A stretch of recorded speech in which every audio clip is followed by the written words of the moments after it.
Funding for this program is provided by Bruce Foods Corporation, makers of the complete line of Cajun King seafood seasoning mixes and other distinctive Louisiana-style food products. And by the Dairy Farmers of Louisiana. When you want good programming, just add milk.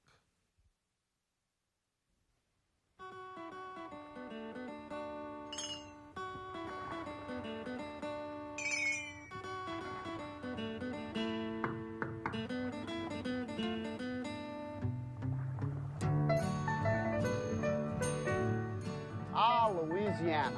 Hi, I'm Chef John Folse, welcoming you to the bayous of South Louisiana. Today, Cajun and Creole cooking holds a prime spot in the world of international cuisine, and I would love for you to know a little bit about it. So why not sit back, relax, and join me and some of my friends as we cook up another great Taste of Louisiana.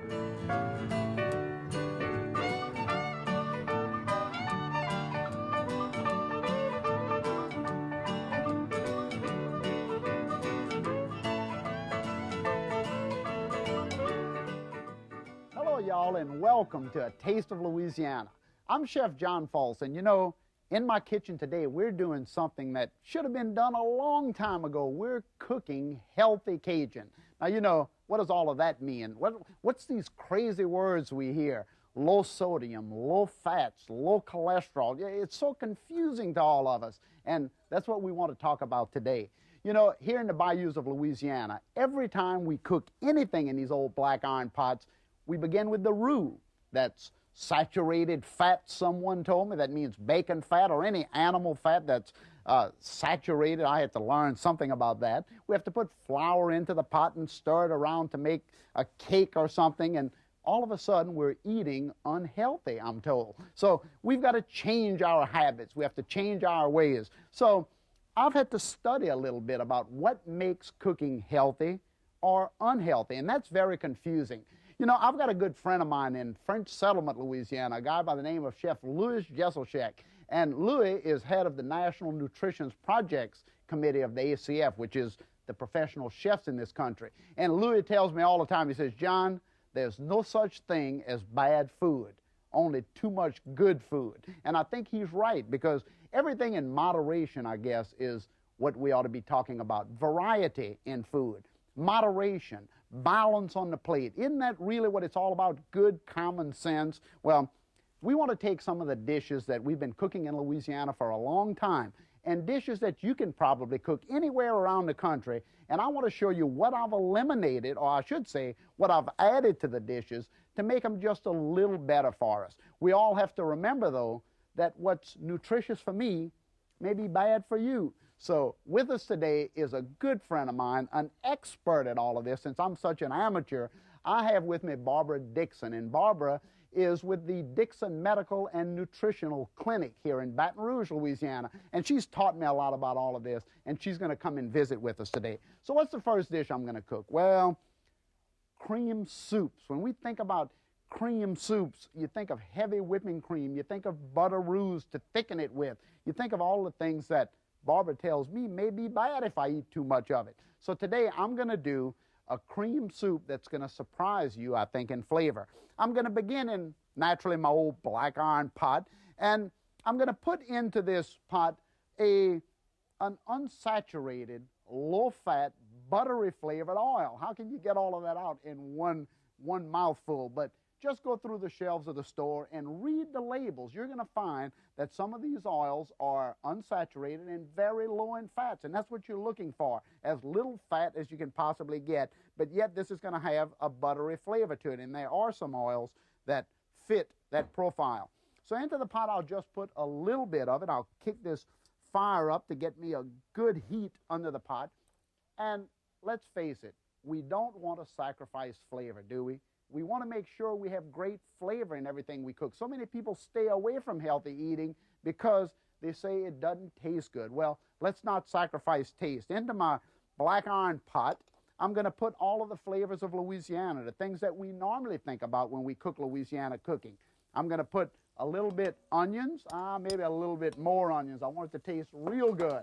Then I'm going to put celery. Again, all fresh vegetable flavors. all going into the pot. We don't want to sacrifice this because a Cajun will never eat a dish unless it has onion, celery, bell pepper, garlic, and all those things into it.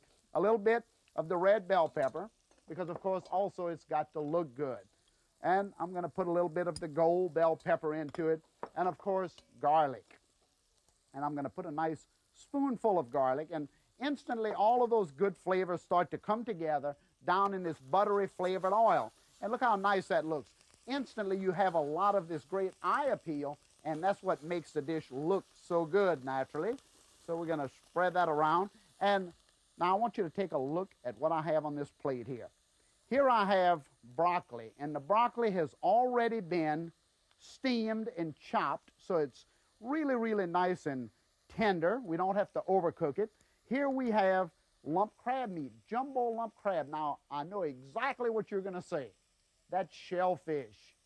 That's shellfish. I can't have shellfish on my diet because it's full of cholesterols. Well, we found that that's not all bad. That's what Barbara tells me, and we're going to talk about that just a little bit later. So into the pot, I'm going to put some fresh steamed broccoli, and it's already been cut, and I'll saute that around into the buttery flavored oil and all the rest of my nice seasonings. And then the jumbo lump crab meat. Look at that beautiful lump crab. I'm going to put it right down into the pot. Any Cajun would feel great about eating this dish, and you should too. And don't be afraid to substitute any of the things that you would normally cook with the seafood, scallops or any other shellfish. Just be careful on the amounts that you use naturally, and check with your favorite dietitian the way I do. Into the pot. Look at all those pretty colors, and I'll move this right out of the way. Now, I said this was going to be a cream-based soup. Well, if it's going to be cream-based, I have to put cream in it, but that confuses us too. So what I've done, I've walked through the supermarket and I've found a pasteurized skim milk. And this is just in a can, and the skim milk, of course, is without a doubt the best milk to use. So I'm going to put a little bit of the skim milk. This comes in a can, and I'll pour it right down into the soup, and it becomes instantly, as you can see, a nice cream-based soup.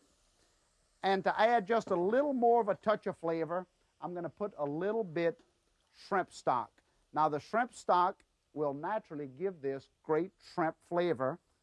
I can put crab stock, I could put chicken stock, I could put any stock I would like, but I just happen to have some shrimp shells from my shrimp Creole that I'm going to make in a little while, and I wanted to make sure we put a little touch of that good stock into the dish. Instead of using water to help flavor these dishes, be smart. Use some stocks, use little cubes, as long as the sodium content isn't too high. And again, read the label. You have to be smart about those kind of things.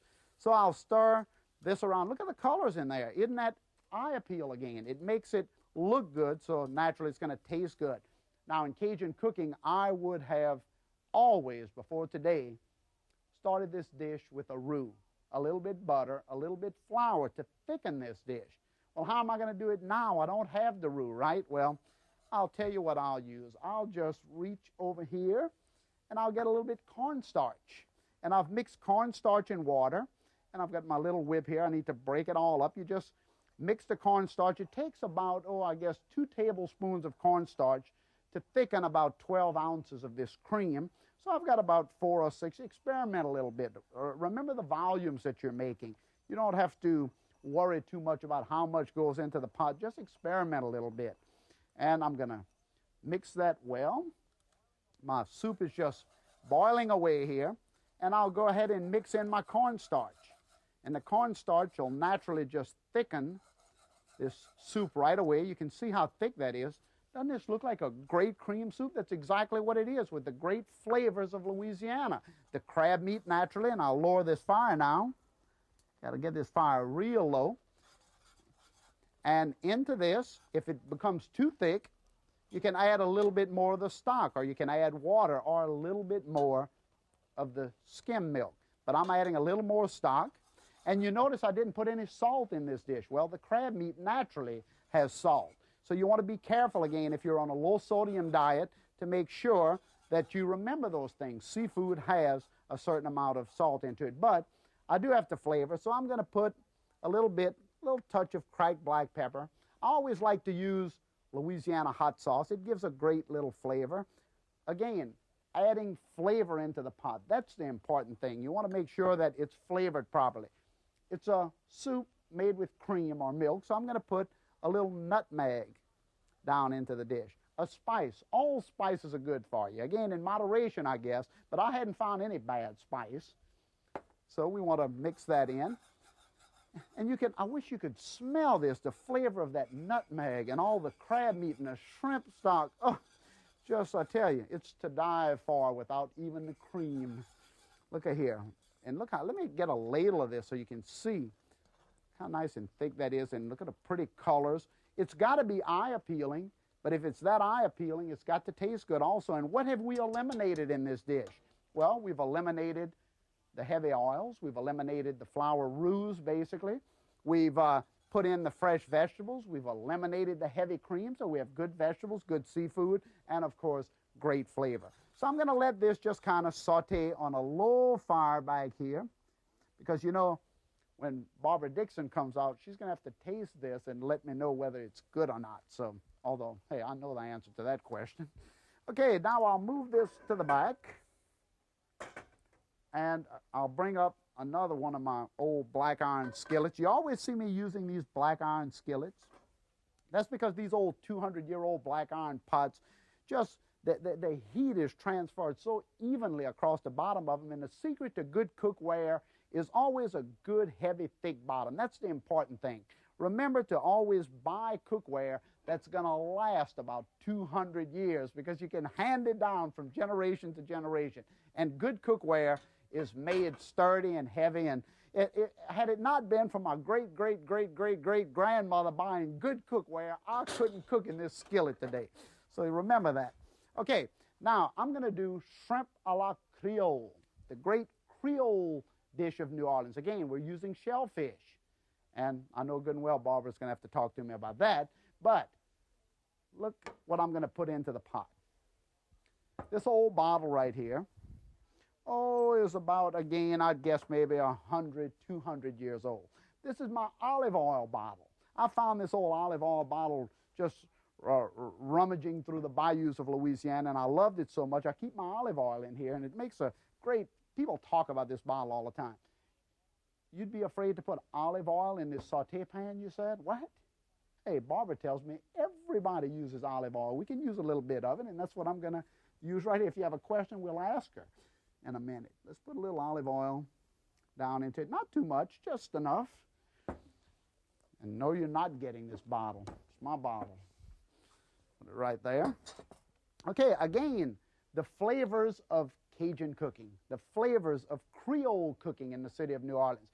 You'll remember that I told you once upon a time that Creole is all the 7 different nations that came in to settle the city of New Orleans in 1690. They came from France and Germany and Italy, Spain, Africa, all the great nations to marry their cuisine and technique down into the pot. So what I'm going to do here is the same thing, put all those great flavorings into the pot that we put just a minute ago, because this is Creole cooking. Onions, we have to put onions. We have to put celery. We have to put all of these pretty colors of bell pepper. This is the sweet bell pepper now. Remember, this is not hot pepper. You notice that I'm not putting a lot of heat in these dishes, even though I know that you've been told 1,000 times that Cajun and Creole cooking is hot. Not necessarily so whatsoever. Flavorful, that's the right word. Nice spoon of garlic, maybe about 6 or 7 cloves, because this is a dish given to us by the Italians, so we have to remember about that. Now, I'm using fresh tomatoes. Now, I've taken the tomatoes, poached them off. You can use canned tomatoes if you'd like. Again, watch the sodium content. But this is fresh tomatoes that's been poached off, skins removed, and squeezed, and I've got a lot of the good liquid in there. So I'm going to pour the tomatoes right down into the saute pan. Well, look how hot that skillet is cooking. I told you these black iron skillets cook. How nice that is. Now I'm going to put some of this tomato juice cocktail. Now this is some of the flavored cocktail tomato juice that you can buy in the stores. It has a lot of great herb and spice flavor. So use it. It'll help naturally flavor the Creole. Now, what I'm eliminating in this Creole from the original recipe is, again, we would have started off with a little bacon fat. We would have added a little roux. We would have put all of those things into the dish when we started, probably tomato paste, tomato sauce, all of those processed tomato items with a lot of sodium in them again. Here we've eliminated them by using the natural fresh tomato, the tomato juice cocktail with all of that great spice in it.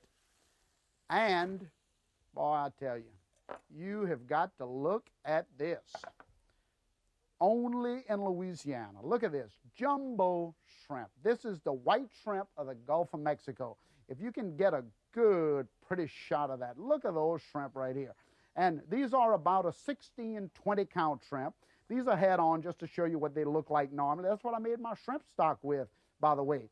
But I'm going to put a bunch of those right into here. Again, with shellfish, you want to remember that people who are concerned with cholesterol, that just remember the ounces of shrimp or crab that you need to fit into the dietary guidelines of your own diet is what's important. So don't go and eat 5 dozen shrimp if you can only have 3 shrimp. I'm going to put that right down into the tomato dish, just like that. Stir it around really, really nice. And remember the buzzwords in cooking when you're looking at menus and you want to know what's the right dish to choose. Remember things like grilled. Remember things like stir-fried, steamed, and stay away from fried, stuffed, roux, sauces. Those are the things that's going to kill you. Remember, read a menu and use good common sense. That's what's important. Okay, into this. What spice? What herbs? Well, we already have the cocktail sauce. Oh, well, maybe some fresh basil.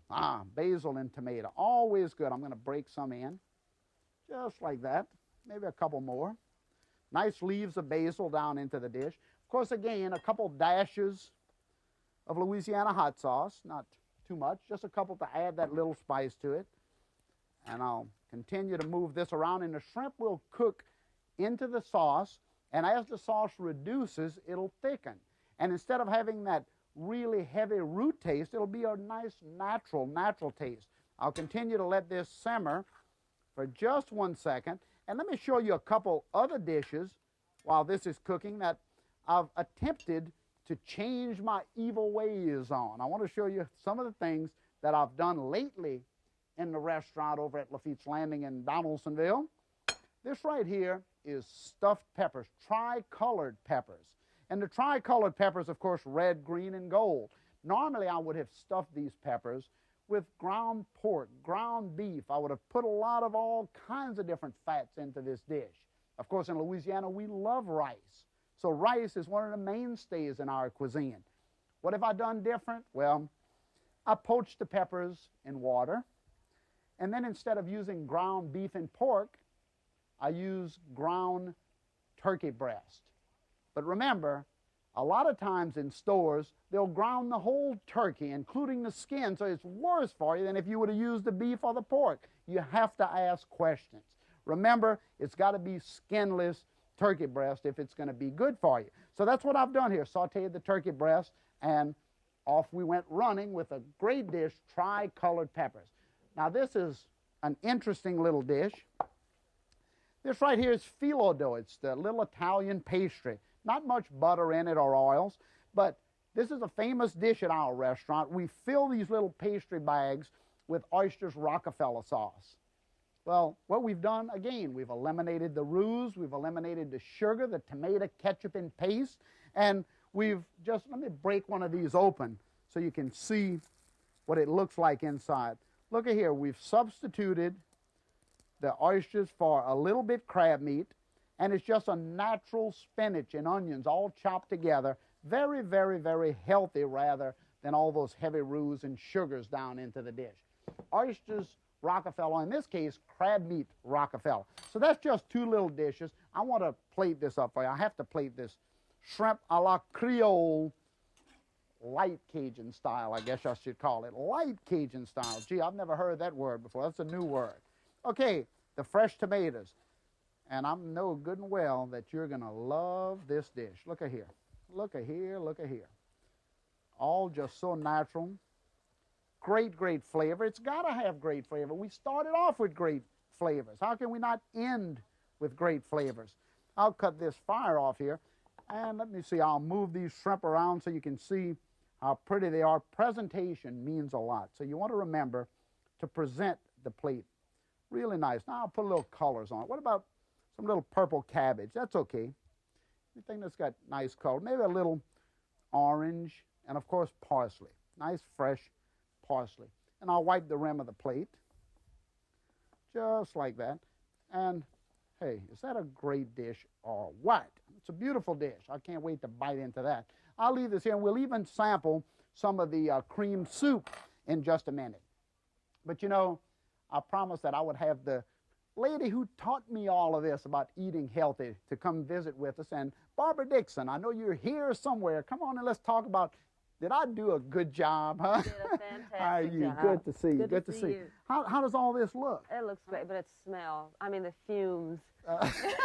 Couldn't wait to Hey, get out here. Aroma. Oh, Hey, yes. and no roux, none of those rough things. You did a fine job. And no, you can't have my olive oil bottle. Forget it. Forget it. Look at this. Isn't this great? Hey, I want you to taste can't wait this. to taste. I want you to Okay. taste this. Now, every time I feed you, I put too much in your mouth. I'm going to go really, just a little bit. I want you to taste this and tell me what you think. That is, I know, huh? No, it's great. that hey, is this delicious. Isn't Now, this good? You did use tomatoes, whole tomatoes. I use fresh tomatoes, right? And that makes a big difference with using tomato paste, especially for my patients that are on low sodium diets. So this is a very light dish, yet it has all the spices, and seasonings make a difference. And that tastes wonderful. Why all of the concern all of a sudden? You know, we never heard about healthy cooking. We never heard about it. Then all of a sudden, everybody's concerned about it. What brought about all of this awareness in health? Well, I think dietitians have done a marvelous job, but also the media. I mean, there's been a lot of press information. Every time someone of celebrity loses weight, we want to know more about how they lose it.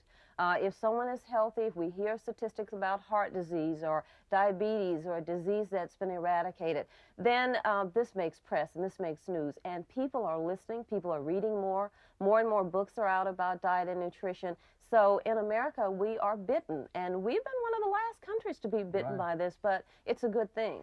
You know, a lot of chefs tell me, they say, John, you know, you talk healthy and everybody talks healthy. I've had healthy dishes on my menu forever. Nobody buys the doggone things. So I took them off of the menu. Are people serious about it, or are they just talking about it? I feel that more people are serious, but they don't want to sacrifice the important things about diet for good taste.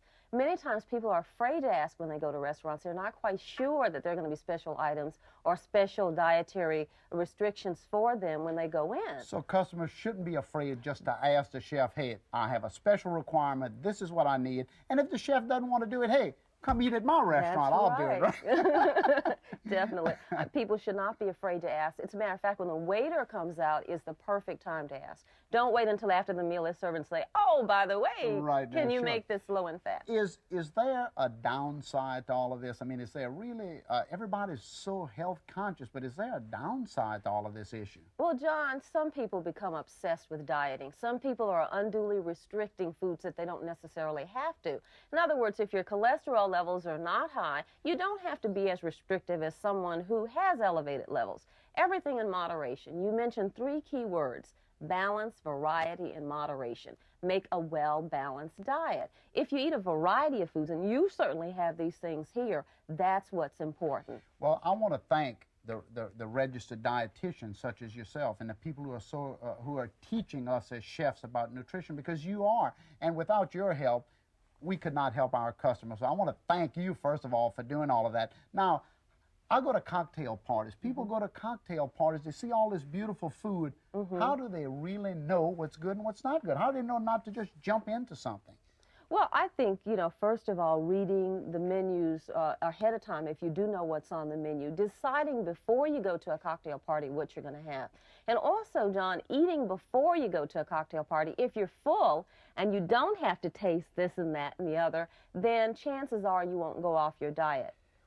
Well, you know, I noticed that my dining room table was full of foods that you brought here this morning. Oh, yeah. I hate to think of what that might be, but... Well, John, you're the expert in cooking, but, I mean, I have a little up my sleeve, too. Come along with me. Let's go see what all of this is about. Okay. You know, a lot of people do have problems with making proper selection. So what I did was I brought 3 appetizers, 3 entrees and 3 desserts. Oh, great. And we'll see how good you are at selecting, say, something the that's... test. Yes, the ultimate. Something test. that's low in fat, something that's low in sodium. I brought some beautiful crab claws. Oh, these are really with great. A cocktail sauce. Right. Very popular here in Louisiana. Right, sure. I also bought a baked or fried brie cheese. And I also brought a pasta salad that has shrimp in it. Oh, jumbo shrimp. Yes. Grilled, it looks like. Mm-hmm. Oh, gee, and I'm supposed to decide which one of these are best for me? I taught you well. Yeah, you did. Well, I would stay away from the fried, but I guess that's not necessarily true because they could have actually fried in a little canola oil. Yeah, sure, canola oil, and it would have been great. So that maybe not. The grilled shrimp, of course, on the pasta seems to be really nice. It depends what sauce you put on it, however. So I would have to ask what sauce you put onto the dish. And of course, the crab fingers, if they weren't boiling a lot of salt and all these different kind of courgettes that we boil in Louisiana, and the tomato product is nice and fresh, this could possibly be the better of these 2 choices. Hooray, this is the winner. I would choose this one because the simpler you keep the dish, the simpler you choose the dish, the better. If you are on a low-sodium diet, however, you may want to go easy on the tomato sauce. That dish over there, the pasta, is definitely a full meal to me. Right. So it may be a little too much for an appetizer, but this is the all-over winner.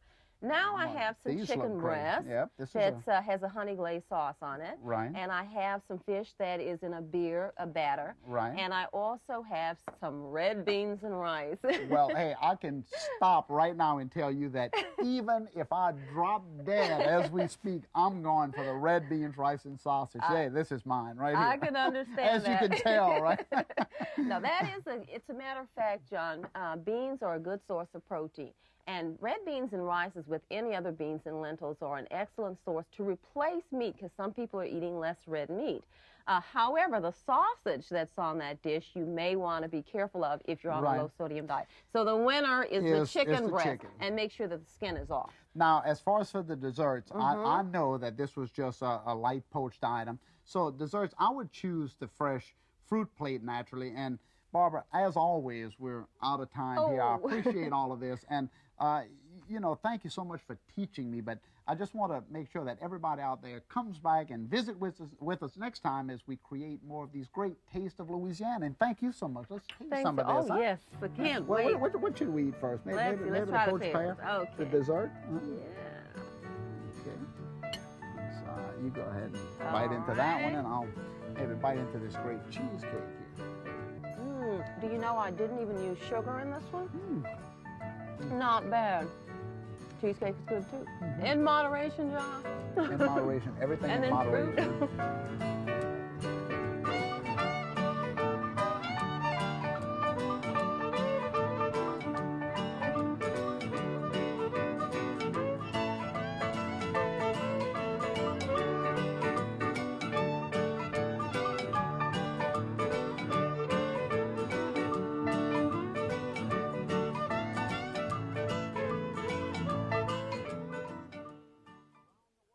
Funding for this program was provided by Bruce Foods Corporation, makers of Bruce's Yams and other distinctive Louisiana-style food products. And by the Dairy Farmers of Louisiana. Fresh ideas in cooking begin with milk.